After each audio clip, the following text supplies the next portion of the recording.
En este video voy a hablar sobre Ciro el II, también conocido como Ciro el Grande, considerado el emperador más importante de toda Persia.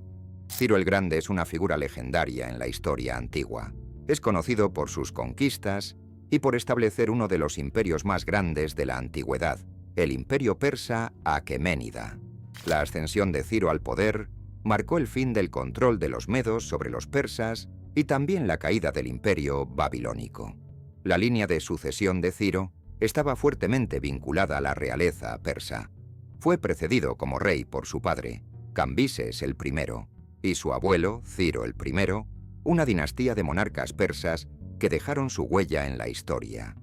En la región de Mesopotamia, las tierras controladas por los persas no eran muy fértiles para la agricultura. Los medos, con su ejército bien organizado, se establecieron en el norte de la región y conquistaron las mejores tierras y posteriormente toda Mesopotamia. Con la expansión de los medos, los persas quedaron bajo su control. A causa de esto, los persas tuvieron que pagar muchos impuestos, lo que significaba que parte de su riqueza iba a parar a los conquistadores. Esto representó un gran cambio para los persas, que antes eran libres para gobernar sus tierras como querían. Pero todo eso estaba a punto de cambiar cuando Ciro sucedió a su padre y heredó el trono persa. En esa época, Astíages, que era el rey de los medos, colocó a un general llamado Hárpago al mando del ejército medo con el objetivo de atacar a Ciro. Según los relatos del historiador Heródoto, en lugar de obedecer al rey de los medos, el general Hárpago hizo una alianza secreta con Ciro, alentándolo a rebelarse y prometiendo su apoyo y el del ejército medo. Fue entonces cuando, en el año 553 a.C., Ciro decidió rebelarse contra los medos para establecer su propio imperio. Su primera conquista fue Ecbátana, la capital del imperio medo gobernada por Astíages. Este evento fue registrado en fuentes antiguas, como el Cilindro de Nabonido y la Crónica de Nabonido, que nos ofrecen una visión de lo que ocurrió en aquella época. Según el Cilindro de Nabonido, en el 553 a.C., Ciro, entonces rey de Ansán, decidió desafiar a Astíages con un ejército aparentemente pequeño. El imperio medo quedó dividido, con parte del ejército y miembros de la nobleza desertando al lado de Ciro. Astíages, sorprendido por la traición de su general, vio cómo su poder comenzaba a desmoronarse. La revuelta liderada por Ciro y apoyada por Hárpago no tardó en tener éxito. Las fuerzas combinadas de Ciro y los desertores medos lograron derrotar a Astíages, capturándolo y poniendo fin a su reinado. Ciro emergió como el nuevo líder, estableciendo el imperio persa e iniciando una nueva era en la región. Tras la caída de Astíages, Ciro optó por perdonarle la vida al rey y selló una alianza al casarse con su hija, una mujer llamada Amitis. Este matrimonio fue un movimiento político destinado a pacificar a los pueblos subordinados, consolidando así la posición de Ciro como líder de un imperio en ascenso. Ciro adoptó a Astíages como su padre y se estableció como el nuevo rey de los medos. Algunos creen que Ciro tomó posesión de todas las tierras conquistadas por los medos, que según Heródoto incluían toda Asia, excepto Siria. En el apogeo de sus campañas militares entre 546 y 539 a.C., Ciro el Grande expandió aún más su imperio, incorporando más tierras bajo su control, tal como relató Heródoto. Con Astíages apartado del poder, todos sus vasallos, incluidos los parientes cercanos de Ciro, estaban ahora bajo su mando directo. Su tío Arzames, que antes era rey de la ciudad-estado de Parza, bajo el dominio medo, tuvo que abdicar de su trono, aunque la transición parece haber sido pacífica. Arzames continuó como gobernador nominal de Parza, ahora bajo la autoridad de Ciro. Eostaspes, que era hijo de Arzames y también primo de Ciro, fue nombrado gobernador de Partia y también de Frigia. Con esto, Ciro unió los reinos aqueménida, Parza y Ansán bajo la corona persa. Otra importante conquista de Ciro fue Lidia, un reino próspero en la región de Asia Menor, gobernado por el famoso rey Creso.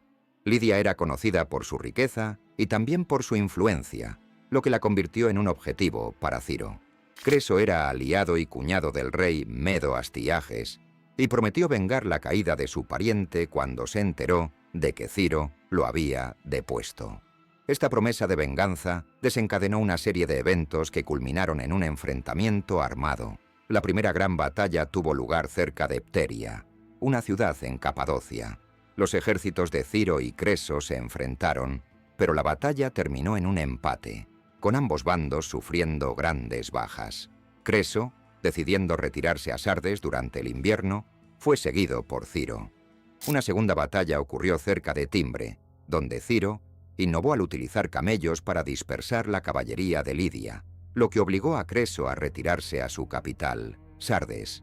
Tras un tenso asedio de 14 días, Sardes finalmente cayó ante las fuerzas de Ciro. La conquista de Lidia por parte de Ciro no solo expandió su imperio, sino que también estableció un precedente para sus futuras campañas militares, y de esta forma, ya a mediados del siglo VI a.C., Ciro probablemente había conquistado toda la región de Armenia.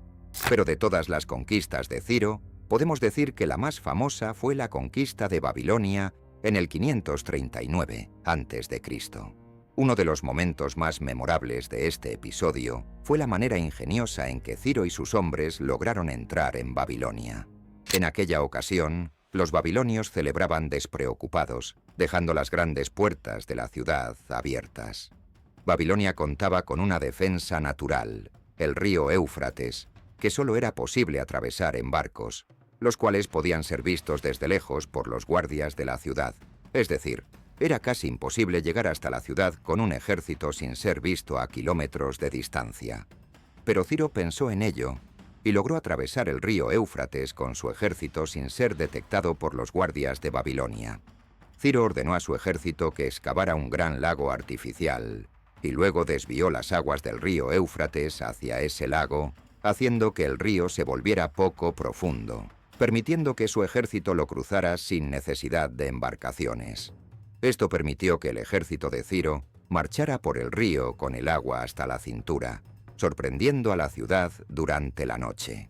En octubre del 539 a.C., las tropas de Ciro entraron en Babilonia sin encontrar resistencia, ya que las puertas de la ciudad estaban abiertas.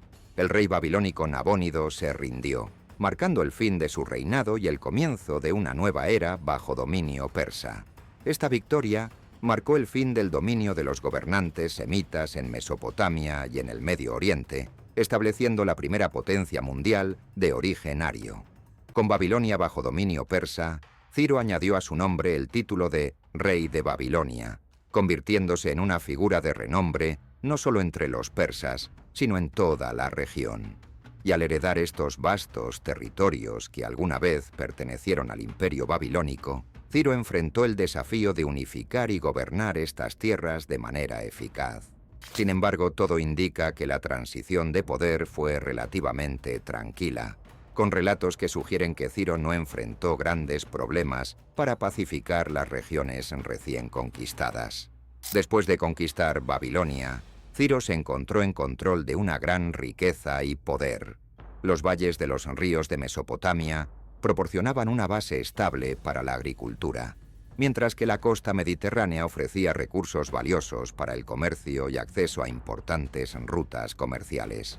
Durante el reinado de Ciro, el imperio persa prosperó y se convirtió en una potencia dominante en la región.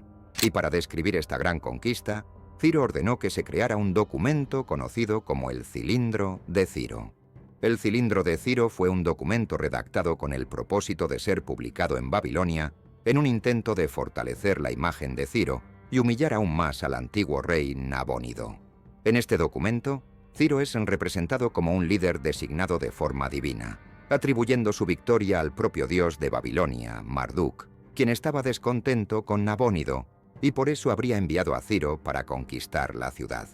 El Cilindro de Ciro a menudo es considerado una especie de carta de derechos humanos y muestra cómo actuó también para beneficiar a su pueblo. Además, el gobierno de Ciro estuvo marcado por una notable tolerancia hacia los pueblos conquistados.